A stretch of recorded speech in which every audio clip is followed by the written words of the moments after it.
Hello everybody, and I know one thing we're going to do today. And the thing is that we're going to do today is we're going to finish off the Alex Rider books a day. And I know that. Otherwise, if not, it'll be a shocker. Well, we're reading the last chapter, so yeah, it should be good, Right. Alex Rider, book 4, Eagle Strike.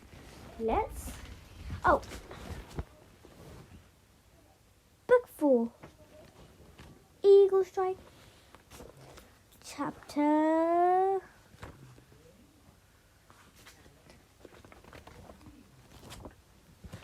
'm not very good at keeping count of my chapters, since the chapter doesn't even say chapter. Curse you, Anthony Horowitz. Okay, we're on chapter 17, the semi-final chapter, I should say.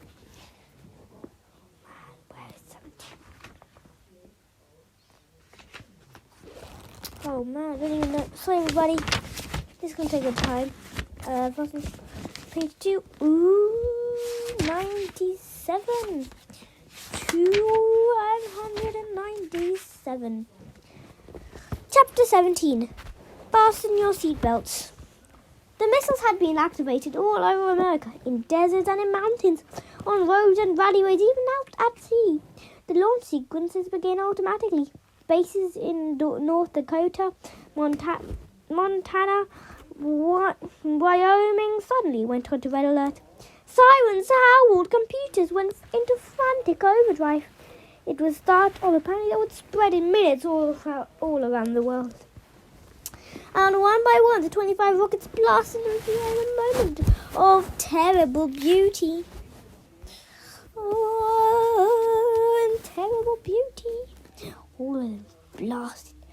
8 momentum, 8 peacekeepers, 5 Poseidons, and 4 Tridents D5s climbed into the upper atmosphere at exactly the same time, traveling at speeds up to 15,000 miles per hour. Some were fired from silos buried deep underground. Some exploded out of specially adapted train carriages. Others came from submarines that nobody knew who had given the order. It was $1 billion firework display that would change the world forever. And in 90 minutes, it would all be over. In the communications. Sorry about that. That's my dad reading with my little brother is 4. And the communications, the computer screens were flashing red. The entire operating board was ablaze with flashing lights. Cray stood up. There was a serene smile on his face. Well, that's it. There's nothing anyone could do now. Hell, stop them, Alex said. As soon as they realized what's happened, they'll press a button and all your missiles will self-destruct. I'm afraid it's not quite as easy as that. You see, all the launch protocols had been obeyed. It was the Air Force One computer that set the missiles off, so only Air Force One can terminate them. I noticed you eyeing the little red button on the keyboard right here. Self-destruct. But I'm afraid you're not going anywhere near it, Alex. We're leaving. Quay gestured with the gun, and Alex was forced out of the communications room and back down to the main cabin. His head was still hurting where Quay had hit him. He needed to recover his strength, but how much time did he have left? Yasen and Sabina were waiting for them. As soon as Alex appeared, Sabina tried to go over to him, but Yasen held her back. Quay sank into a sofa next to her. Time to go, he said. He smiled at Alex. You realize, of course, that once this plane is in the air, it's virtually indestructible. You could say it's the perfect getaway vehicle. That's the beauty of it. It has over 230 miles of wiring inside the frame, which is designed to withstand even the pulse of a thermonuclear blast. Not that it would make any difference anyway. If they did manage to shoot us down, the missiles would still find their target. The world would still be saved. Alex tried to clear his head. He had to think straight. There were just 5 of them. There were just the 5 of them on the plane. Sabine, Yasen, the main Gray, and himself, with Henrik in the cockpit. Alex looked out at the main door. The ring of fake American soldiers was still in place. If anyone at the airport glanced their way, they would see nothing wrong. Not that was likely to happen.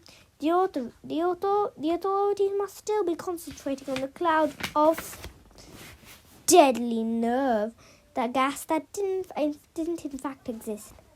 And Alex knew if he was going to do anything, if there was anything he could do, it would have to happen right before the plane left the ground. Gray was right. Once the plane was in the air, he would have no chance at all. "Close the door, Mr. Gregorowitz," Gray commanded. "I think we should be on our way." "Wait a minute."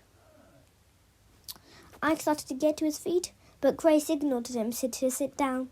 The gun was in his hand. It was Smith & Wesson 40, small and powerful, with its 3.5-inch barrel and square hand grip. Alex knew that it was extremely dangerous to fire a gun on a normal plane, breaking a window or penetrating the outer skin. With their pressure, this cabin would make flight impossible. But this one, of course, was Air Force One. This was not a normal plane. "Stay exactly where you are," Gray said. "Where are you taking us?" Sabina demanded.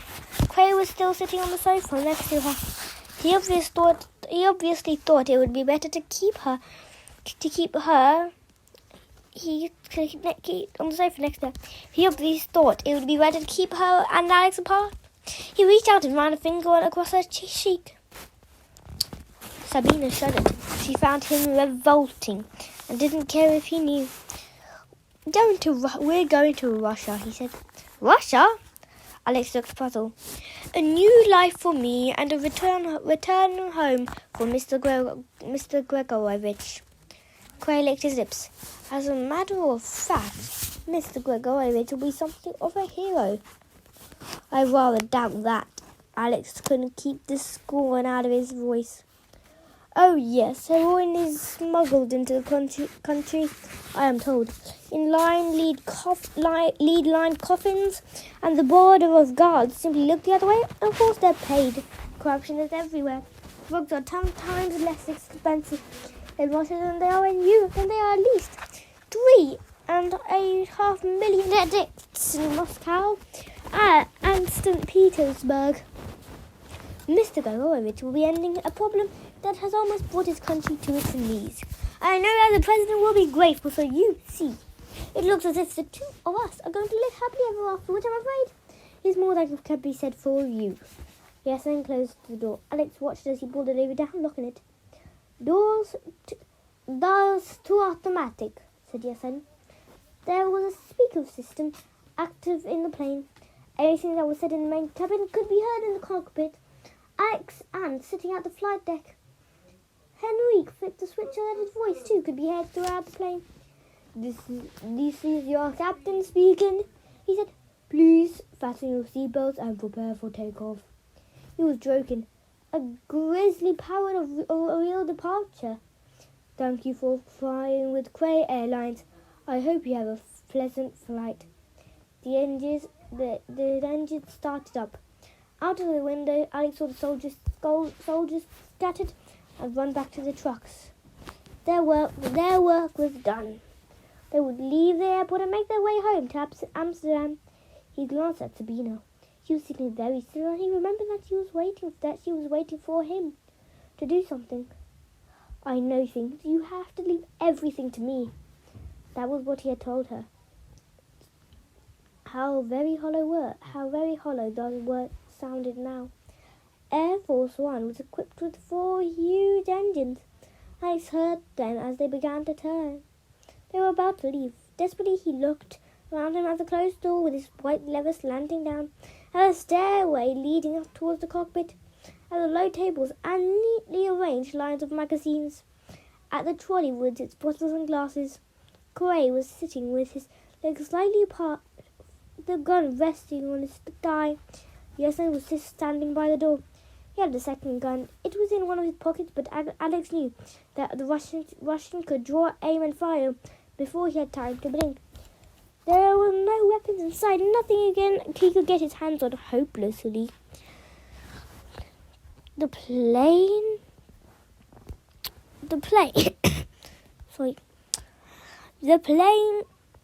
jerked and began to pull back from its land. Alex looked out of the window again and saw something extraordinary. There was a vehicle parked next to the VIP building, not far from the plane. It was like a miniature tractor with 3 carriages attached, loaded with plastic boxes. As Alex watched it, he was suddenly blown away as if it had been made of paper. The carriages spun round and broke free.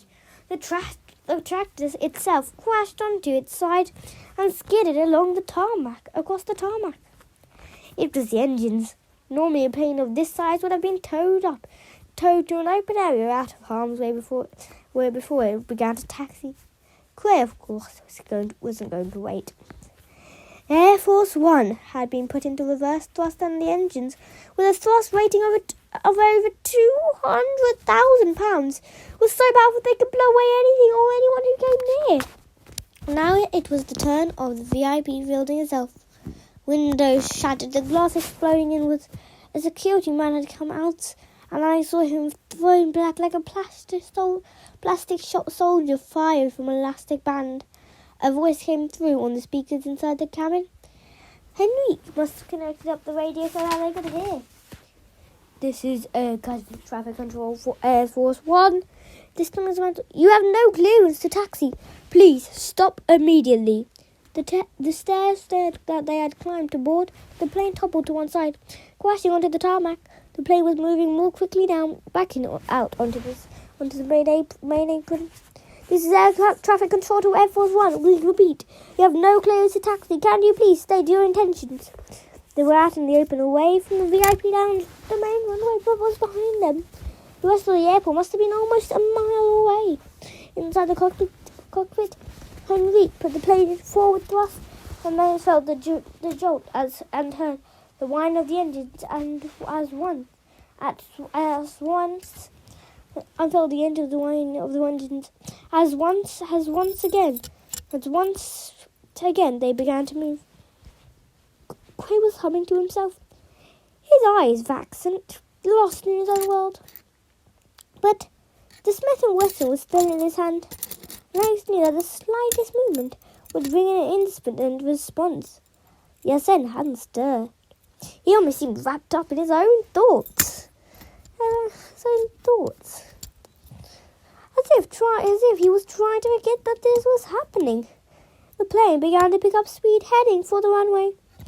There was a computer in the cockpit, and Henrique had already fed it in all the necessary information. The weight of the plane, the outside air temperature, the wind speed, the pressure. He would take off into the breeze, now coming from the east. The main runway is nearly 4,000 meters long, and the computer had already calculated that the aircraft would only need 2,500 of them. It was almost empty. It was going to be an easy takeoff. Air Force One, you have no clearance. Please abort immediately. Repeat, abort at once. The voice from the air traffic control was still buzzing in his headphones. Henrique reached up and turned the radio off.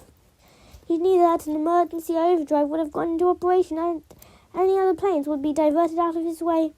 After all, this aircraft did belong to the President of the United States of America. Already the Heathrow authorities of the States of America would be screaming at each other over the phone lines, fearing not just a crash, but a major diplomatic incident. Downing Street would have been informed. All over London, officials and civil servants will be asking the same desperate question. What the hell is going on? 100 kilometers above their head, the 8 Peacekeeper missiles were nearing the edge of space.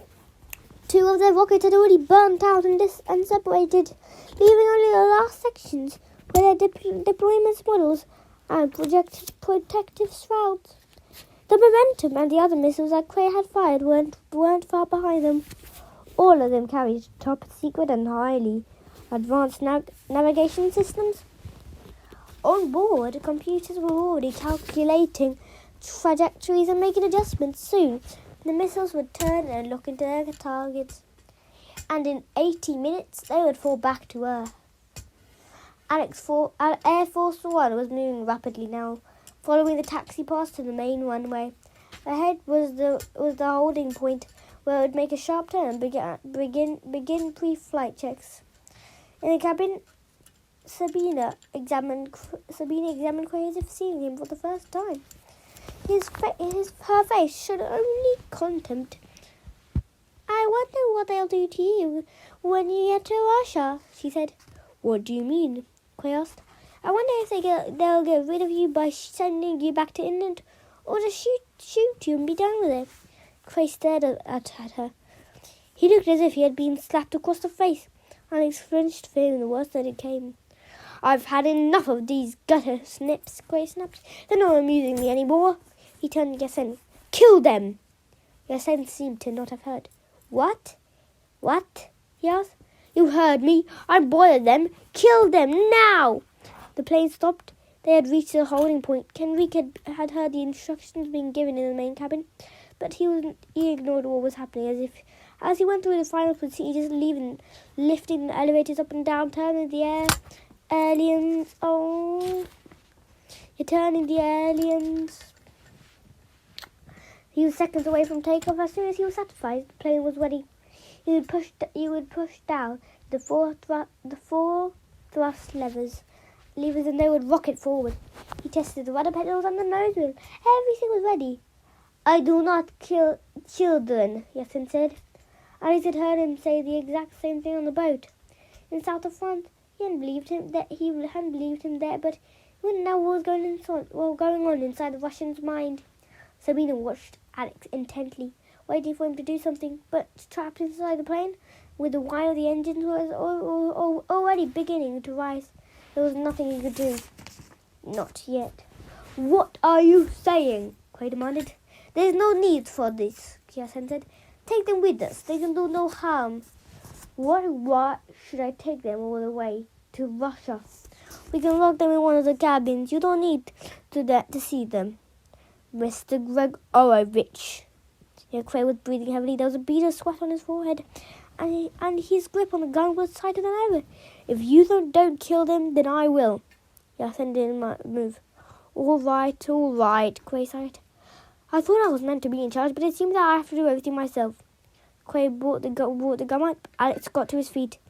"No!" Sabina cried. Quay hadn't fired. He hadn't been aiming at Sabina or even Alex. Or even at Alex. The bullet hit Yasen in the chest, spinning him away from the door. "I'm sorry, Mr. Gregorovich," he said, "but you're fired." You get it? You get it? Fired as... I get it. I get what he's saying now. Fired as in... He's fired the gun at him, and fired as if... fired from his job. Yeah. "You're fired." Then he turned the gun on Alex. "You're next," he said. He fired a second time. Sabina cried out in horror. Quay had aimed at Alex's heart in the confirmed space of the air of the cabin. There was a little chance he could miss. The force of the bullet threw Alex off his feet and back across the cabin. He crashed to the ground and lay still. Sabina threw herself at Quay. Alex was dead. Alex was dead. Alex was dead. The hero of the series. The hero of 4,444 pages. The hero of the series book. The hero of everything. Alex Ryder, who is now dead. No. He must be wearing bulletproof something. Maybe that's what everyone thought. Maybe that's what they've written. I don't know.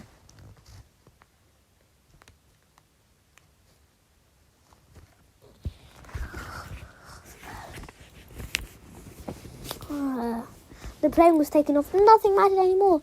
Quay fired at her, but the shot missed, and suddenly she was right up against him, her hands clawing at his eyes, shouting all the time, but Quay was too strong for him. He brought an arm round and grabbed hold of her, and then threw her back against the door. She lay there dazed and helpless. The gun came up. "Goodbye, my dear," Quay said. He aimed, but before he could fire, His arm was seized from behind. Sabina stared. Alex was up again and he was unhurt. What? Yes, I agree, apparently. Because the story of the man of the story couldn't die. Plus, there's lots of books left. And there's only 4 out of 13 books. I still got to read you. I still have to read you Scorpio, Archangel, Snakehead, Crocodile Tears, Scorpio Rising, Russian Roulette, Never Say Die. What else? We also have, there's another one after Never Say Die. Oh yeah, Secret Weapon, then Night Roulette. We got to go all those books to read you, and Alex is the main hero there. So Alex is not dead. So obviously Alex is not dead. Sabine, it was impossible, but like crazy, he had no idea that he was wearing the bulletproof jersey. The bulletproof jersey that Smith had given him with the bike. Yeah, probably. The bullet had hurt him. He thought it might have cracked a rib, but although it had knocked him down, it hadn't penetrated his skin. Now Alex was on top of Cray.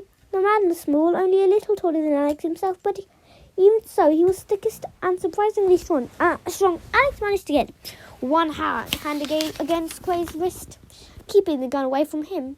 But Cray's other hand grabbed Alex's neck, his fingers curling into the side of Alex's throat. Sabina, get out of here! Alex managed to shout the words before his air supply was cut off.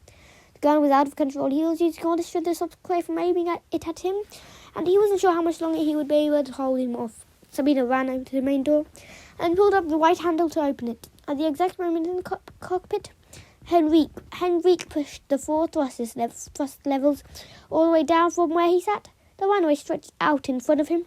The path was clear. Air Force One lurched and started to take off. The main door flew open with a loud hiss. It had been set to automatic before the plane began to move, and as soon as Sabina had unlocked it, a pneumatic system had kicked in. An orange sled extended itself from the doorway like a giant tongue and began to inflate.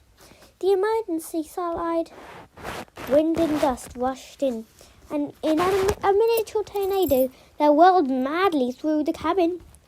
Cray had brought the gun round, aiming at Alex's head. But the force of the wind surprised him. The magazines on the table flew into the air, flapping into his face like giant moths. The trolley of drinks broke loose and rattled across the carpet, bottles and glasses crashing down.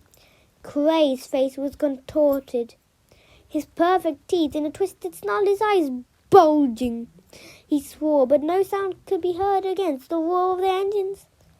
Sabina was pressed against the wall, staring helplessly through the open doorway at the grass of concrete rushing past in a green and grey blur. Yasin wasn't moving. Blood was spreading slowly across his shirt. Alex could feel the strength draining out of him. He relaxed his grip, and the gun went off. Sabina screamed. The bullet had smashed a light 15 inches from her face. Alex jabbed down, trying to knock the gun out of Cray's hand. Cray slammed a knee into his stomach, and Alex reeled back, gasping for breath. The plane continued faster and faster, hurtling down the runway. Behind the controls, Henrique was suddenly sweating. The eyes behind the spectacles were confused. He had seen a light blink on, warning him that a door had opened and that the main cabin was depressured. He was already travelling at 130 miles an hour. Air traffic control must have realized what was happening and would have alerted the authorities. If he stopped now, he would be arrested. But did he dare take off? And then the onboard computer spoke. V1. It was a machine voice. Sorry everybody about this. I'm not a machine, so I can't say machine's voice. Utterly emotionless, 2 syllables brought together by electronic circuitry, and they were the last 2 syllables Henrique wanted to hear. Normally, it would have been the first officer who called out the speed, keeping an eye on the progress of the plane, but Henrique was on his own. He had to rely on the automated system. What was the computer telling him, and what was the plane? What was moving at 150 miles per hour? VI, decision speed. He was now going too fast to stop. If he tried to abort the takeoff, he put the engines into reverse, he would crash. It is a moment every pilot dreads, and the single most dangerous moment in any flight. More plane crashes had been caused by a wrong decision at this time than by anything else. Every instinct in Henrique's body told him to stop. He was safe on the ground. A crash here would be better than a crash from 1,500 feet up in the air. But if he did try to stop, a crash would be the certain result. He didn't know what to do.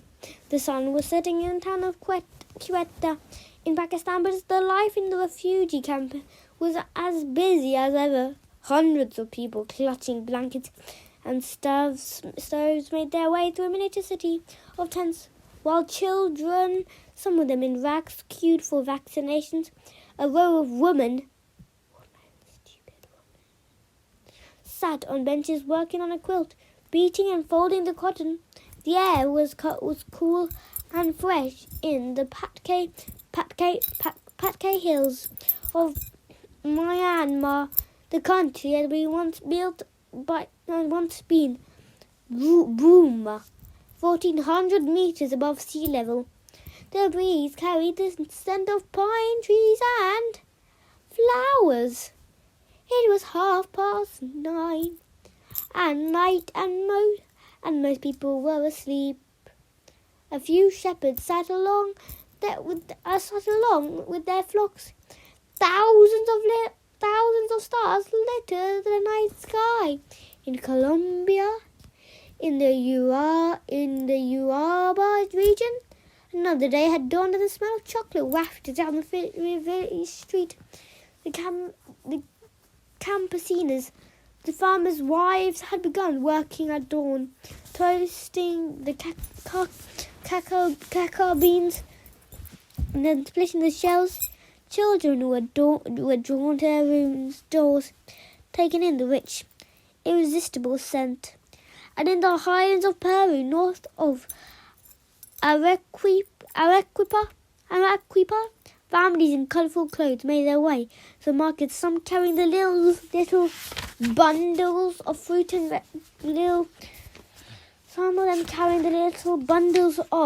vegetables that were all that they had to sell. A woman in a bowler had sat hunched up beside a row of sacks, each one filled with a different spice. Laughing teenagers kicked a football in the street. These were the targets that the missiles had selected. Far out in space, there were thousands, millions more like them. They were all innocent. They knew about the fields where the poppies grown. They needed men who worked there, but there was no concern of theirs. Life had to go on, and none of them had any knowledge of the deadly missiles that were already closing in on them. None of them saw the horror that was coming their way. The end came very quickly on Air Force One. Quay was punching the side of Alex's head. Again and again, Alex still clung to the gun, but his grip was weakening. He finally fell back, bloody and exhausted. His face was bruised, his eyes half closed. The emergency slide was jutting out horizontal with the plane. The rush of air was pushing slanting into it towards the wings. The plane was travelling at 180 miles per hour. It would leave the ground in less than 10 seconds. Quay raised the gun one last time. Then he cried out something slammed into him. It was Sabina. She had grabbed hold of the trolley and used it as a battering ram. The trolley had hit him behind the knees. His legs buckled and he lost his balance, toppling over backwards. He landed on the trolley, dropping the gun.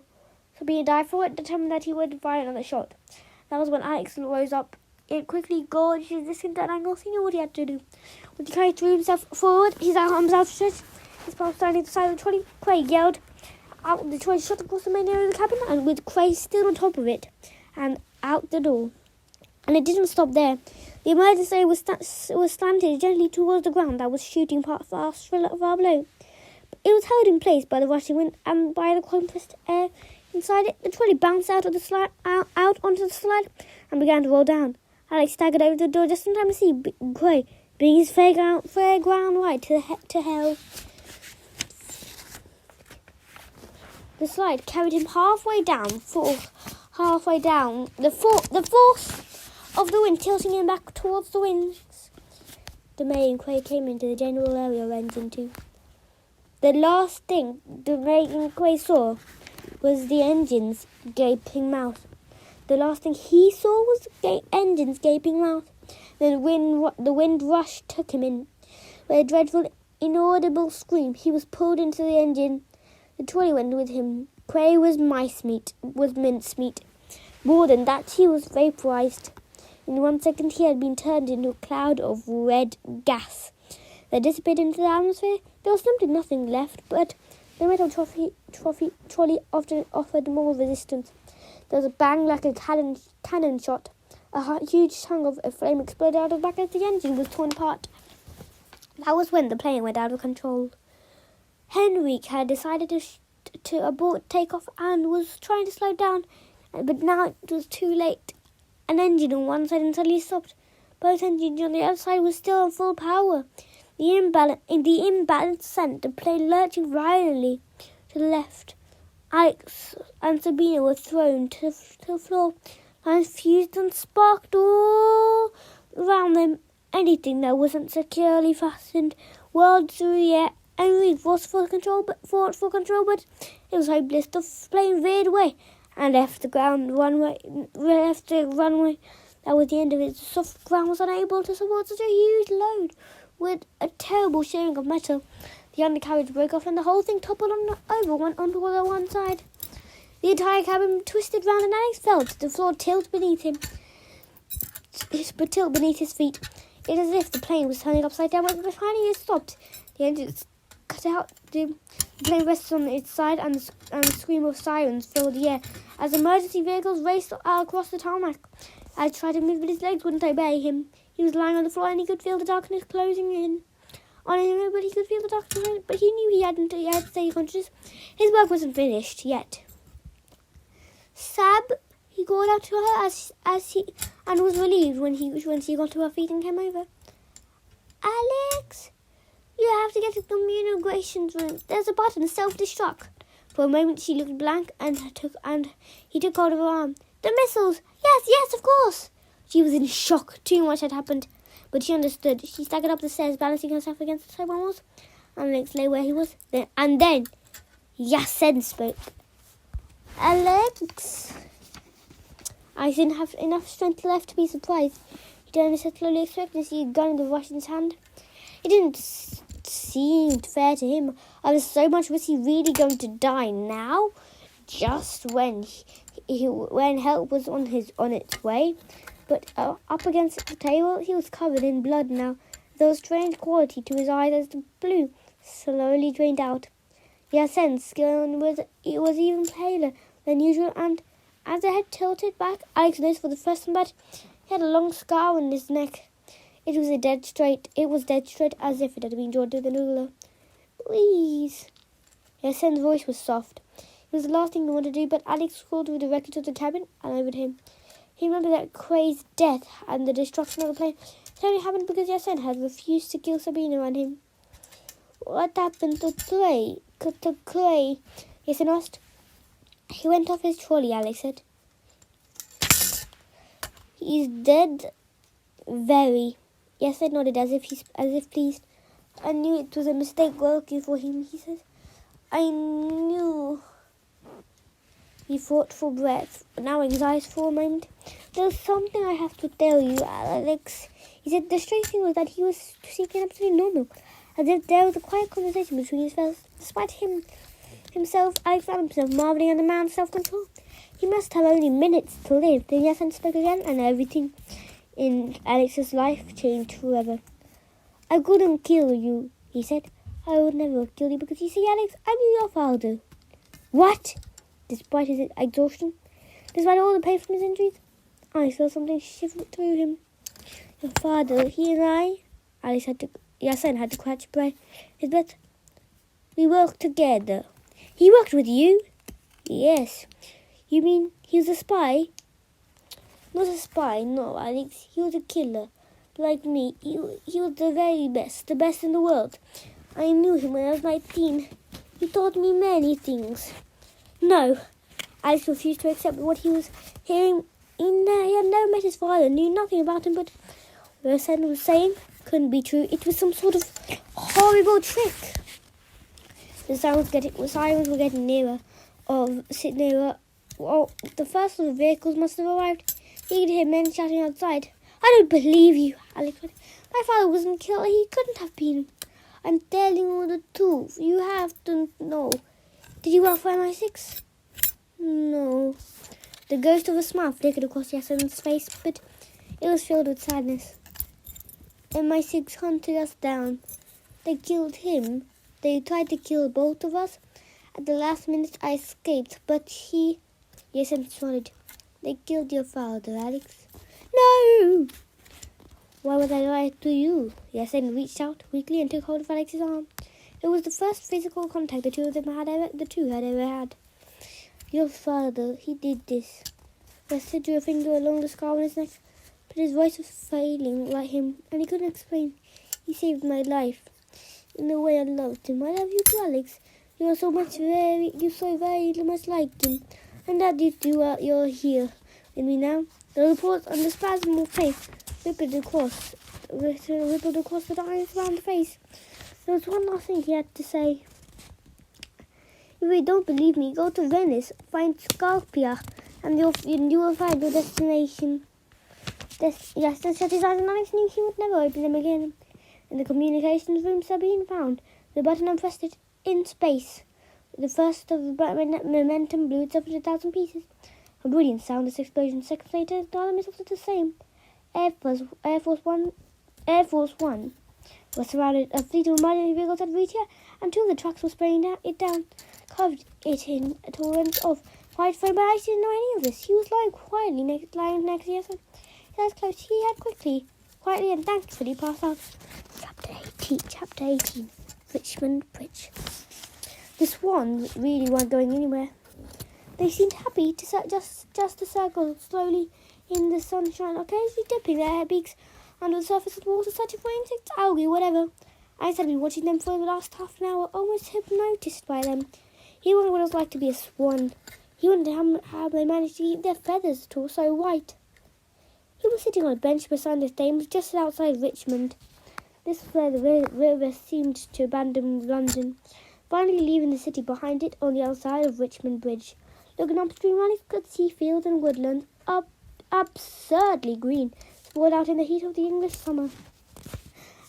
An oar pair pushing a pram walked past on the towpath.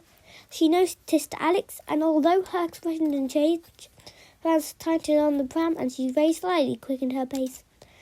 Alex knew that he looked terrible, like something on one of those posters put out by the local council. Alex arrived at 14 in need of foster. His last fight with the Marion King had left its marks, but this time it was more than cuts and bruises.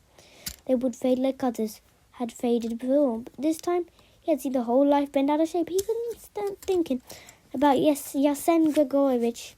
2 weeks had gone but he was still waking up in the middle of the night, relieving the final moments of Air Force One.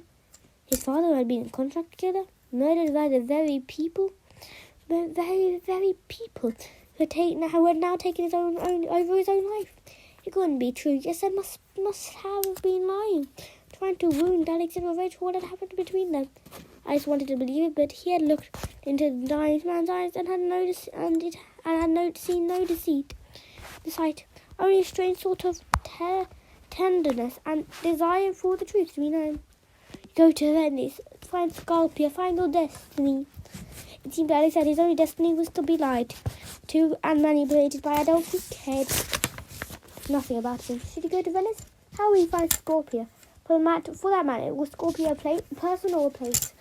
Alex watched this. Just one's wishing they could give him an answer, but they just drifted on the water, ignoring him. A shadow fell across the bench. Alex looked up and felt a fist close tightly into his stomach.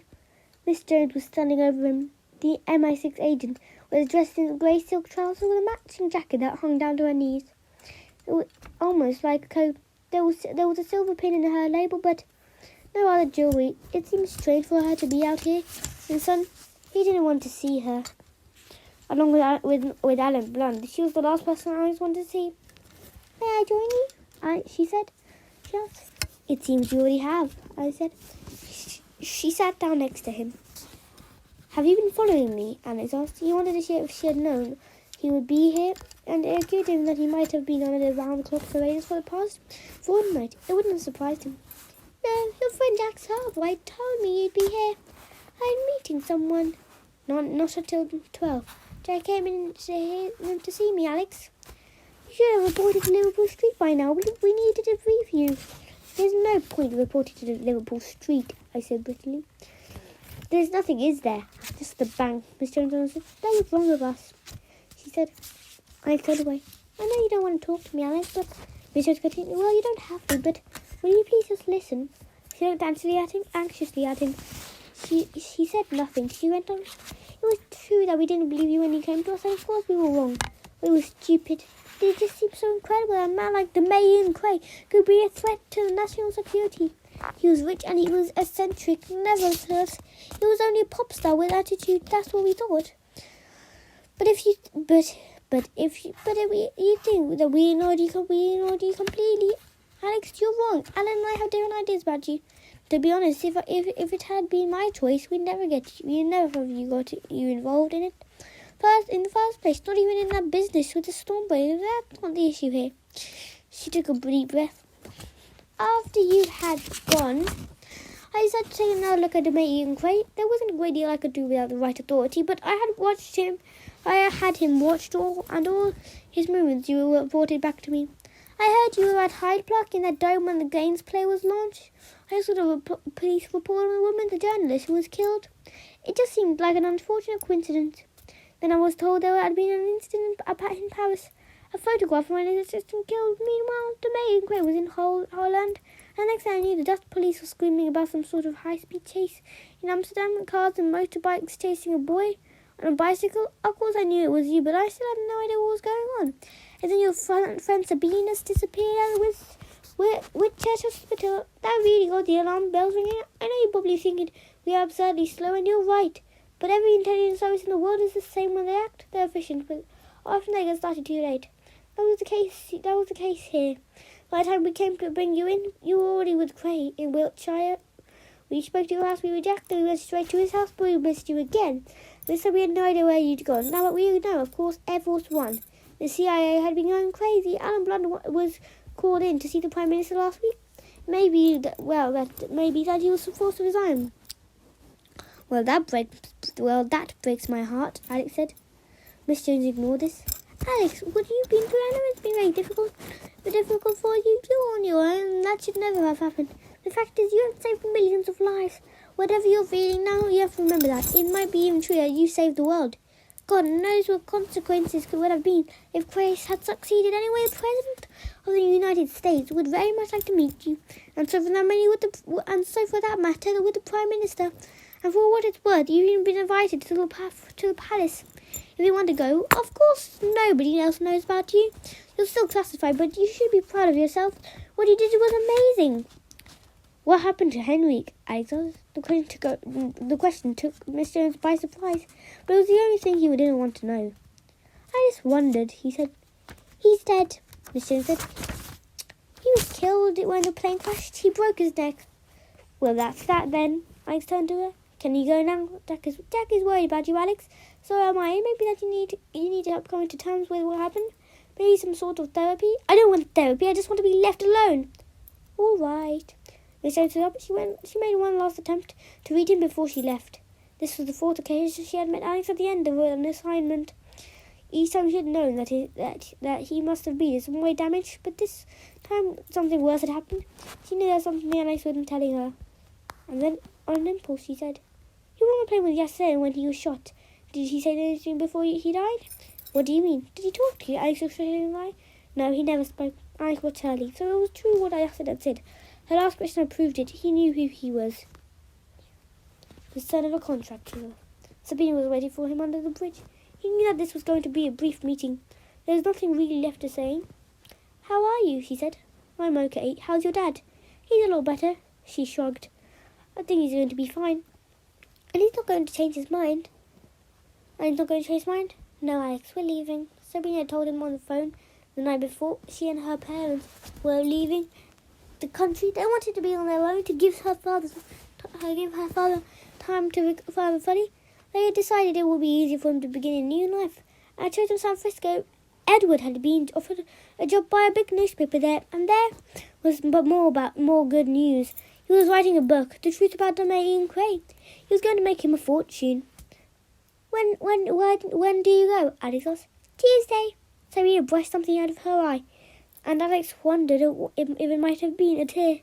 But when she looked at him again, she was smiling. "Of course we'll keep in touch," she said.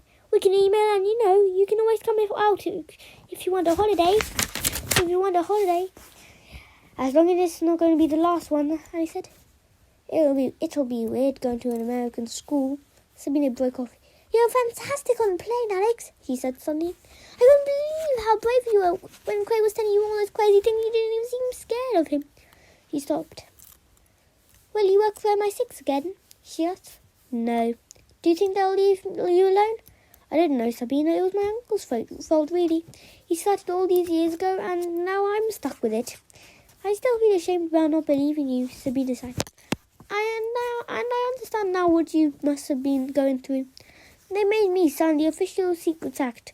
I'm not allowed to tell anyone about you." He paused. "I'll never forget you," she said. "I'll miss you, Sabina. But we'll see each other again. You can come to California, and I'll let you know if I'm ever in London." "That's good." She was lying. Somehow Alex knew that this was more than goodbye. The two of them would never see each other again.